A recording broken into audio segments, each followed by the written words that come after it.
Hello, I'm Tony. I'm Patrick. Welcome to another section here of Cave to the Cross Apologetics. And we are working our way through Kenneth Bohr and Robert Bowman's book, Faith Has Its Reasons.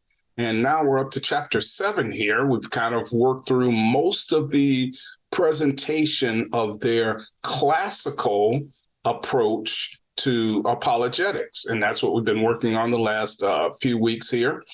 And this is the last chapter that deals with the classical approach apologetics. And what they want to do in this chapter is kind of now do a critique mainly of this particular approach to apologetics. You'll recall that classical apologetics has kind of a two-step approach. They first prove that God exists, and then secondly, they show that the Christian God is the one that you should believe in. So that's kind of the basic idea of the classical approach. And what we'll see here in today's portion of this particular chapter is now they're going to give some strengths and weaknesses of this particular approach. So let's dive right in, Patrick, and kind of see how what they have to say about this particular approach. You'll also recall that there are 4 approaches that this book works through, right? So it's a mammoth book. It's probably an inch thick or something, right? And they're working through these various approaches, the classical approach, the evidentialist approach, what they call the reformed or presuppositional approach, and then the fideistic approach. All right, so what in this concluding chapter on this classical approach, they tell us that they're going to summarize the model or the paradigm for apologetics, and then they're going to illustrate its use in practical apologetic encounters, and then consider its major strengths and weaknesses. Now, one of the things that they do in this chapter that we're not going to cover is they give a hypothetical dialogue between a believer who holds to the classical approach and 2 unbelievers who there's a discussion with, right? And so it's pretty hard to kind of capture that in terms of presenting it. And so, get the book if you don't have it. It's really helpful, I think, in terms of helping you to understand this particular approach. But we won't cover that. We'll just look at their kind of summary of the approach and then the strengths and weaknesses that they give us. They explain this chapter that they're summarizing it under 2 headings. The first portion of it here, Meta-Apologetics and then Apologetics. And they have 6 specific questions under each of these headings. So 6 questions under Meta-Apologetics and 6 questions under Apologetics. And so they're going to then apply this analysis of these questions to this classical apologetics model. So why don't you get us started with meta-apologetic questions? Yeah. And what's great about this too is it does, you can use this as a reference because you have these summaries of it. So once you've read the book in total, then you can go back and go, okay, what was the evidentialist 6 main points again? And so you can flip to that section, or you can get it through a different way through this dialogue part. And for that one, you have to go to a Christian apologetics podcast that acts out the theology that you're supposed to be doing. Right. We're not that good of actors. So yeah, we're not actors at all. Right. So we start off with the meta-apologetic questions, and they say that they deal with the assumptions or approaches taken by apologetic method to the relationship between apologetics and various areas of kinds of knowledge. So in chapter 5, we considered the approach taken in classical apologetics to epistemology, which is, of course, the theory of knowledge, how we know our things that we know or claim that we know. Then there's theology, philosophy, science, history, and experience. And so here, we're going to summarize those things so that we can have a good understanding of what was said, what are the basic premises, and then we can look at the strengths and weaknesses from there. So again, it's a really good codification of everything that's been talked about before in a good summary, and then we can move on to our analysis of it. Yeah, good. All right. So the first thing then is the epistemological question. And basically, this question is, on what basis do we claim that Christianity is true? What's the basis to show or the claim that Christianity is true? And so for classical apologetics, the emphasis, as we have seen in previous discussions, is logic, right? In its defense of the Christian faith as a form of knowledge. So classical apologetics wants to say, hey, look, it's logic that is the basis for how we determine the truth of Christianity. In fact, any claim, right? So logic is what classical apologetics emphasize with regard to the basis of Christianity being true. Now, you might say, well, duh, that seems, pretty straightforward. But what we'll see as we get into some of the others is this is not necessarily the basis that other approaches use, right? Right. So it might be talked about. It might be talked about as important, but for the classicalists, this is the big emphasis. This is what they're going to constantly go back on as their touchstone of the distinctions between them and the others. All right, good. All right, and then the second question, and remember there are 6 of these here. So the second question is, what is the relationship between apologetics and theology? Right? So theology is kind of the study of God kind of thing. And classical apologetics typically regard the intellectual discipline of apologetics, notice this, as in some sense preceding theology. So apologetics comes before theology is what they're suggesting the classical approach is. So apologetics seeks to defend the basic principles and assumptions of Christian theology. So it's kind of foundational. It precedes theology, and it attempts to explain why we ought to believe in the Christian faith as revealed in Scripture and practice in the Christian church. So basis of truth, logic. The relationship between apologetics and theology, apologetics comes first as establishing a foundation for theology, according to the classical approach as they present it. Right. And we're not getting strengths and weaknesses yet. So, okay, let's hold on. Yeah. All right. Well, third, we look at how they engage in philosophical defense of the Christian faith. Well, classical apologist has the most positive view of philosophy in general, and even a non-Christian philosophy of the 4 approaches to apologetics that we'll be looking at. Classical apologists tend to see a great deal of overlap in subject matter and method between apologetics and philosophy. In fact, they're almost so parallel that it would be almost hard to distinguish sometimes between the two. Yeah. In fact, some of them would suggest that you probably should at least take a philosophy course in order to do well at apologetics, something like that, right? Yeah. All right. And then number 4, the fourth question is, can science be used to defend the Christian faith? Now, again, if you're saying, well, wait, you want a defense of the Christian faith, of course you should use science. And we're going to see as we go throughout, this book that some positions don't necessarily, agree with that. But for the classical apologist, even though they take a cautiously positive approach to the findings and theories of science, still they regard modern developments in science, especially in cosmology, as encouraging confirmation of key aspects of the Christian theistic world, right? So notice, for instance, William Lane Craig uses a Big Bang cosmology to help, defend his Kalam cosmological argument, right?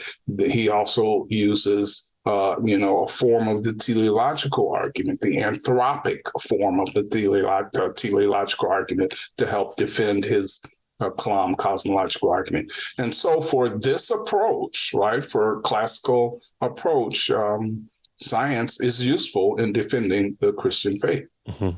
Yeah, even Craig has gone on to at least affirm in theory multiple worlds theory, which has been almost used for the purposes of allowing the factors for evolution to to not reach 1 over infinity and therefore being impossible. So you just create infinity worlds and you say, oh, well, out of infinity worlds, this one's infinity over infinity, which gets you 1. Therefore, evolution is possible. But he'll grant and say, OK, let's grant all these multiple worlds. Well, God has to be a God over all these multiple worlds. And so, to a certain extent, he'll for the very least, he'll grant certain major movements within the scientific community and then argue for the existence of God from there and saying, if this is true, then God still has to exist because he is God. And so what can we know about God based on our scientific observations? So he has done that in the past. All right. And then the fifth one, can the Christian faith be supported by historical inquiry? Well, the main concern that classical apologists have regarding history is to show that true knowledge of the past is possible. They admit that the competing worldviews and other factors tend to skew our perceptions of the past. And for this reason, they typically conclude that an accurate view of history, especially with regard to the significance of past events, requires adherence to a true worldview. So here's the second step in their approach. The first one is to reason and logic and view the scientific possibility of there being a creator, of God being possible. From the apologetic, our theology flows, and then we say, okay, well, has God entered into history at any point in time where we can know him? And of course, they're going to say yes, because they're Christian apologists, and Christian apologists, it's in the name Christ. And so we're going to hang our hats on Jesus actually existing, him performing miracles, him living for a certain number of years, interacting with the community around him, and then ultimately being betrayed, dying on the cross, being buried, and then ultimately resurrecting. And from the resurrection, have interactions with people. And so again, we'll tie in this portion a lot more with our second method, of course, with the evidentialists. But here, the focus on history being known and knowable is something that classical apologists will also focus greatly on. So if you tend to have someone who may not be your cup of tea for the philosophy aspect, the historical aspect is still available as a work in progress for people that will still hold to the classical model. Yeah, good. All right. And then the final question, the sixth question with regard to meta-apologetics here is, how is our knowledge of Christian truth related to our experience, right? So classical apologists do not place obviously heavy emphasis on arguments from experience. However, they do contend that the commonality of religious experience and the virtual universality of the religious impulse prove there's a transcendent reality toward which human beings incorrigibly yearn. In other words, if we have this need for this kind of experience, then what we find in the world is usually the things that we yearn for and need and desire are available, kind of thing, right? And so to deny the existence of the transcendent, they argue one would have to contend that everyone in history who has had a religious experience was totally deceived in thinking that he had experienced transcendent reality. And of course,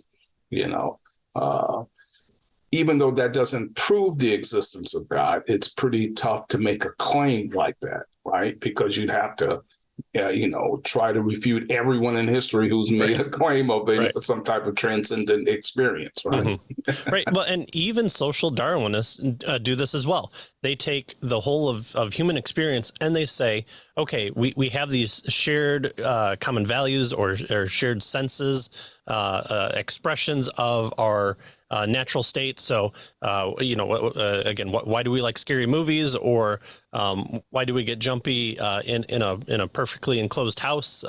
It's because the survival trait has been passed down from our ancestors. Those ones have survived because the shaking of the grass was the tiger or the snake, and they ran away while the other ones didn't. And so those genes passed down to us. And so their experience is looked at from a scientific point of view and saying, okay, what's the reasons for having this? And so for the social Darwinists, they are also using experience to bolster their theory. And so to just wipe it out of the availability of Christianity and say, well, everyone just has these experiences. You can't know that any of them is true.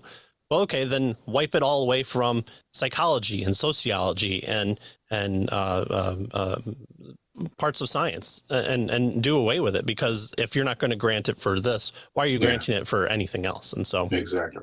So experience is maybe downplayed, but there are still other avenues that we can take from a scientific point of view here and say experience does actually matter.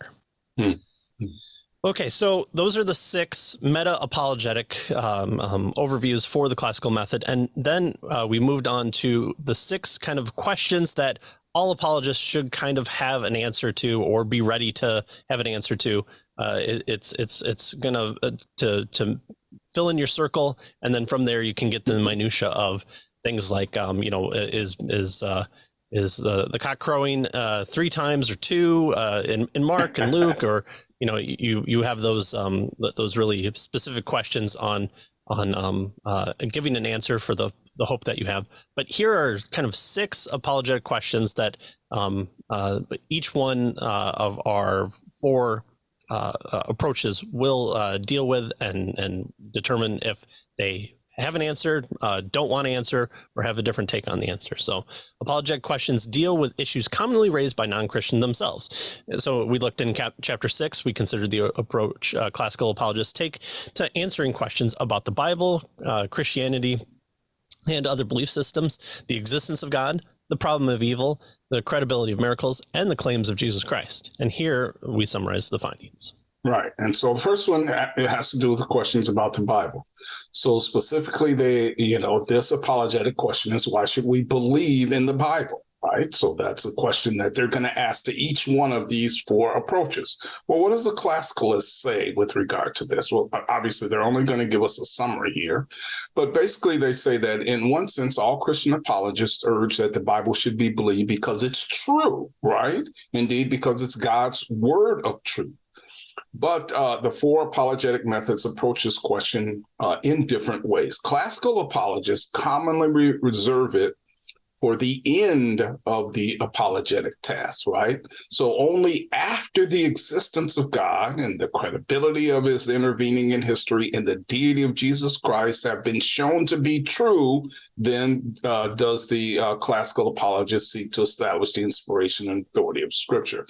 So this question, why should we believe in the Bible, they suggest for the classical apologist comes at the end of showing, first of all, that God exists and that, history with regard to Jesus Christ is credible and he's risen from the dead.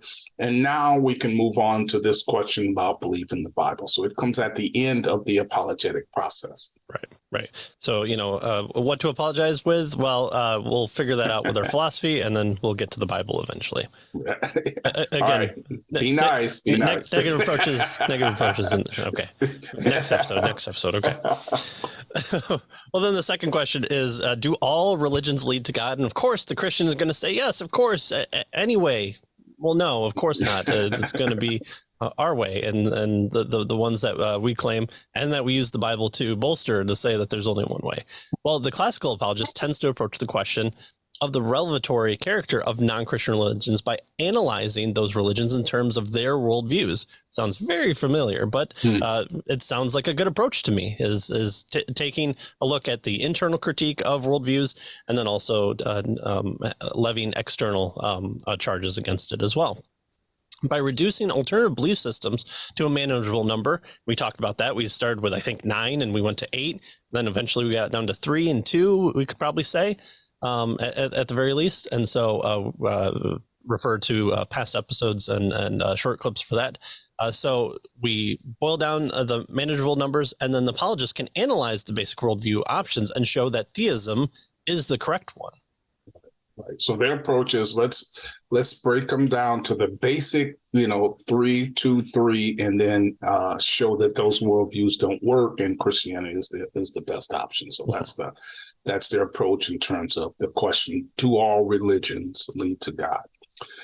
The third question here is, how do we know that God exists? All right. And so although classical apologists are generally careful to point out that there is no substitute for a personal relationship with God through faith in Christ, and of course, the indwelling presence of the Holy Spirit, they do maintain that the existence of God can be demonstrated rationally.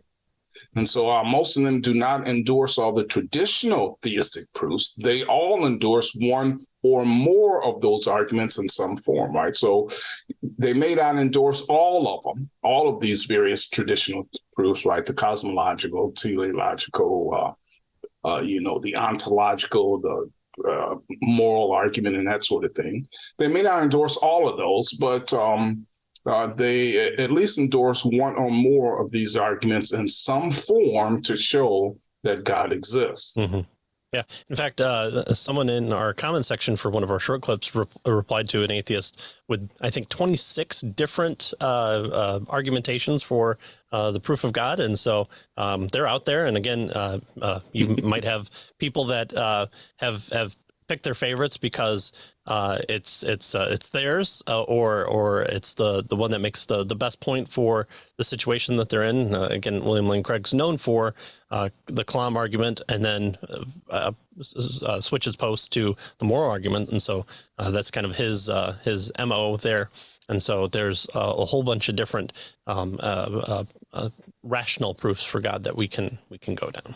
Yeah, and if I remember right, I think Alvin Plantinga has a list in one of the backs of his book, maybe God in Other Minds, but I'm not sure which book. And he has a list of 25 or 26 arguments for the existence of God in the back of that book. So it's kind of interesting. Yeah, nice.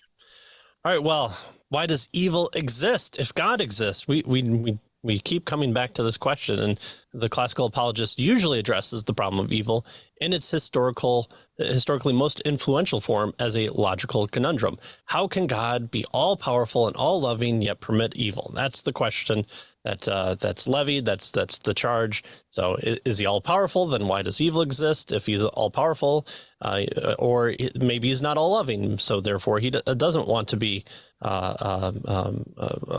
allowing for evil to cease, or maybe he's not all-powerful and he can't stop it. And so that's the conundrum that's permitted in that line of argumentation.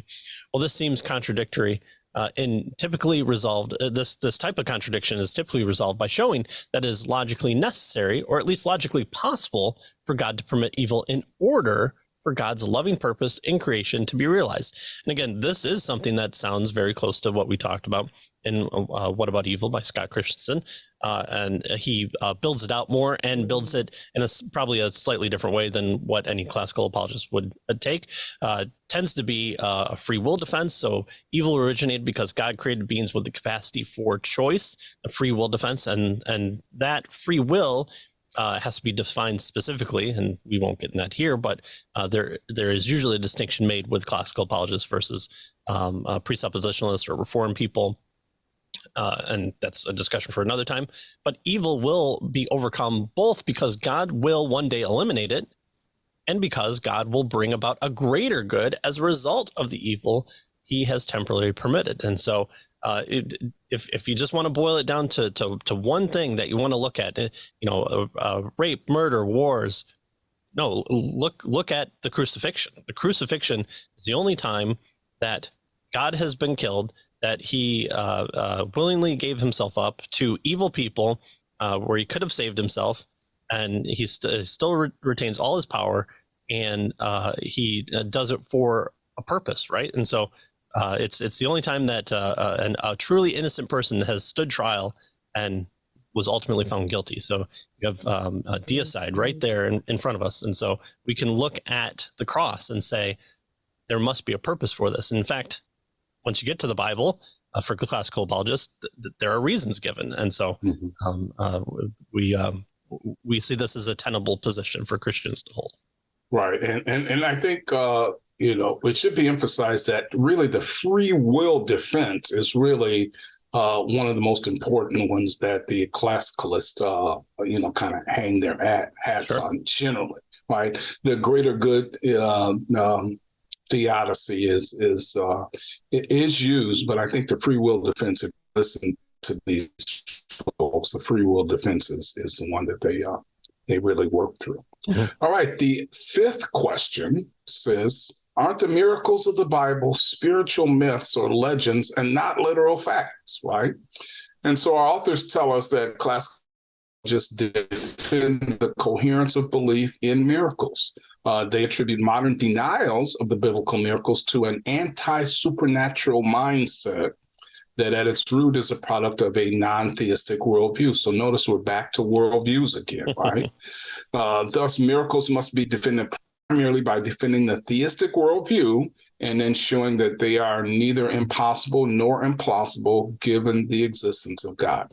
So once you can show that God exists, right, and the theistic worldview is coherent, rational, that sort of thing, then if God does exist, then there is no problem with regard to whether or not he would, perform miracles. And so that's kind of the approach that they take with regard to miracles. Right. It's a worldview kind of approach. From a theistic worldview, if God exists, then miracles are clearly possible. And right. Miracles are not are kind of God working in extraordinarily in our midst, as opposed to how he generally does works ordinarily, something right. like that.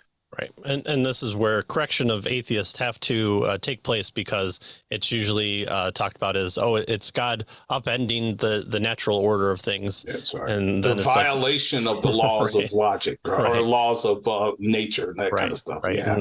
We're not saying that God makes square circles. We're saying that a ball rolls off the table and you grab it is not a violation of the laws of gravity. It's you entering into the normal course of what would happen in a natural way, or here it'd be a supernatural way, because you're coming from the outside and you're picking up the ball. And again, C.S. Lewis is talked about here as being a classical apologist, and he's the one that I would point to, and I've highlighted probably this book more than anything else, but his Miracles book talks about this, is if you do not grant me the possibility of miracles, because you know that miracles aren't possible, then there's no jumping off point from either of our side. And so again, here we want to talk about neutrality of a platform, but Lewis does make a great point of just saying the very fact that it's wanting to define God through only the scientific method. Well, if God is supernatural and can't be codified by the scientific method, then you're not really granting me the ability to argue from the position that I'm claiming. And so, right. It's the heads you lose, tails I win type response here. Yeah. So read Miracles. It's a great book. It is good. Yeah. Really good. So I would think it's probably one of his most philosophical books. Absolutely. Yeah. It's laid out really, really well and in Lewis writing form. So you get the best of both worlds there. Well, why should I believe in Jesus? The classical approach regards faith in Jesus as the core issue in apologetics, and great. That's what any Christian wants, no matter where you fall on the apologetic method. We want to say that Jesus is the core issue. Of course, yes, absolutely. To press the claim of Christ, they urge non-believers to choose how they will view Jesus. Non-believers are told there are only so many alternatives in light of the gospel reports that Jesus claimed to be God.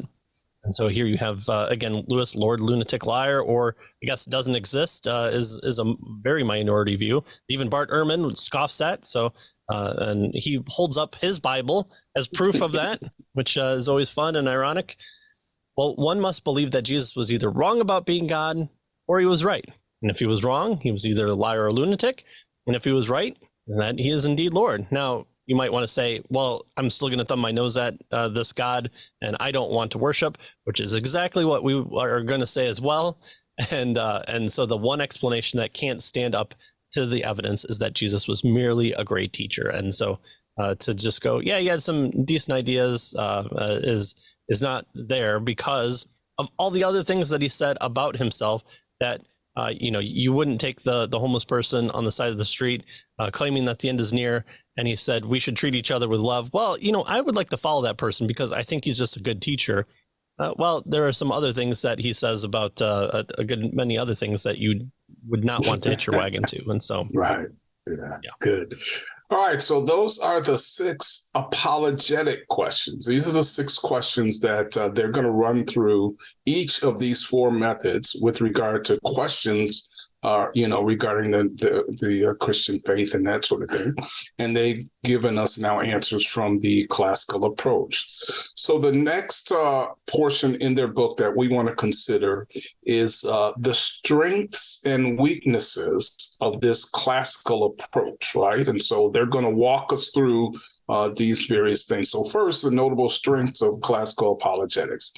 And they tell us that classical apologetics, as the name implies, is the approach to apologetics that has the deepest roots in the history of Christian apologetics. And in its explicit modern form, it remains, they suggest, a potent force today. And so they want to give us several strengths that account for this approach's perennial success. First, it affirms the universal applicability of reason. One of the great strengths of classical apologetics is its emphasis on the inescapable character of logic and reason. Let me drive under a tunnel. Let me dive to the deepest depths of the ocean. Let me go to the farthest moons. I cannot escape logic and reason. Oh, why? Why is it the case? Well, it's universal. And so where does that universal concept come from? Well, it's just there in the ether, although we can't understand it. Or it's just how humans relate to things. And it's just descriptions that help us think, which is something that I came across the other week. So that was interesting. But as Geisler observes, unless the law of non-contradiction holds, then there is not even the most minimal possibility of meaning or any hope for establishing truth. This is the absurdity that I always think of in Hitchhiker's Guide to the Galaxy with the impossibility drive. So it creates an impossible thing, and the ship moves through space with that, and it becomes a ficus and a whale and all these other things. Those are 2 different parts of the book, but it becomes these absurd objects like an ice cream cone, and that's how it transports. Well, is it an ice cream cone or is it a spaceship? Well, if it's yes, then what isn't possible, and what is truth, and what is anything, and why are we here? And all these big questions become just worthless to even ask if the law of non-contradiction just doesn't hold. And so this is the strength of the universality of applying reason. Right. And so this first point with regard to the strength then is it affirms the universal applicability of reason. They tell us that the importance and value of this emphasis on deductive logic is great for the classical approach to apologetics. Logic is an enormously helpful tool for understanding and evaluating arguments, and it's useful to the apologists in at least 3 ways, they suggest. So let me at least give the first one here. They tell us that it is an indispensable tool for checking the apologist's own arguments to make sure that they are constructed properly. So that's kind of the first way that this particular, logic is used. Check your own arguments to make sure that they are indeed correct, that they're constructed properly, right? That they're valid, as it were. Right. Well, and then the second way is that logic is a powerful instrument for exposing problems and arguments used against Christian beliefs. And so, again, you can put it in the flowchart form and see, your unsound logic is here, and this is the reason why. The classical apologists are rightly confident that every argument raised against the Christian faith is in principle answerable. Many of these are problematic simply because they are logically invalid. And the value of reason in this regard is heightened because reason, unlike technical information from the sciences or personal religious experience, is in principle universally applied to all people. And with science, again, it's always changing. We see the phenomena. We experience variations in the phenomena. You have people saying, "Oh, it's this," and all the scientific community saying, "No, that can't be the case. This is the one truth that we always hold to." And then enough people go, "Well, hold on just a minute. This wobbling of the planet shows that there might be a possibility of another planet." No, absolutely not. And then someone looks through their big tube with some mirrors on it, and lo and behold, we've found another one, and it now becomes, well, of course that's the case, and it goes through it again. But now we know that there are only 9 planets, and no one will ever say anything different. Right, except until the next time comes around. Right. So logic is not this. Logic will not change with that. It's highly unlikely that the overturning of the law of non-contradictions will occur unless you find that other universe that it applies to. And by that time, our universe has been dead because there's another universe that has taken over all other universes. That's right. And it's turned to an ice cream cone or something. Right, exactly. Right. So first of all, then it affirms the universal applicability of reason, right? And this is an indispensable tool for checking the apologist's own arguments. It's a powerful instrument for exposing problems and arguments used against Christianity. And then thirdly, they tell us that the emphasis on logic is helpful in commending the claims of Christ to intelligent non-Christians. They say that too often unbelievers get the impression that Christianity is an irrational faith that requires people to suspend their critical reasoning faculties. Classical apologists work to overcome this stereotype and to reach out to the educated and intellectually oriented non-Christian with the message that the God in whom we believe is the God of reason and truth, right? So logic is helpful then in commending the claims of Christ to intelligent non-Christians. So this is, they suggest, a strength of the classical approach, this emphasis on the universal applicability of reason. Right. And so both Christians and non-Christians alike should stop watching the TV and movies where it says, if you have only science, then what room is there for faith? Faith is this amalgamation of just hopefulness and wishful thinking. And we just reach out there with faith, and we just let God do what he wants. And it's just, we just have to do that. Well, but what is faith? Again,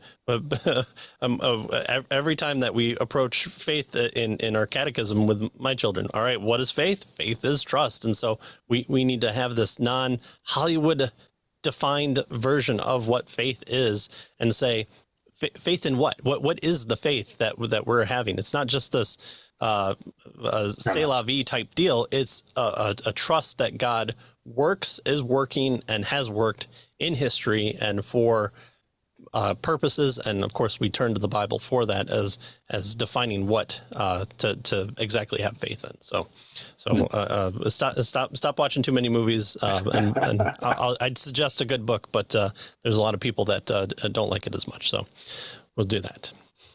All right, well, next, it raises awareness of the unavoidable role of worldviews. Unavoidable worldviews. Look at that, classical apologists. We can talk about these things. It's unavoidable.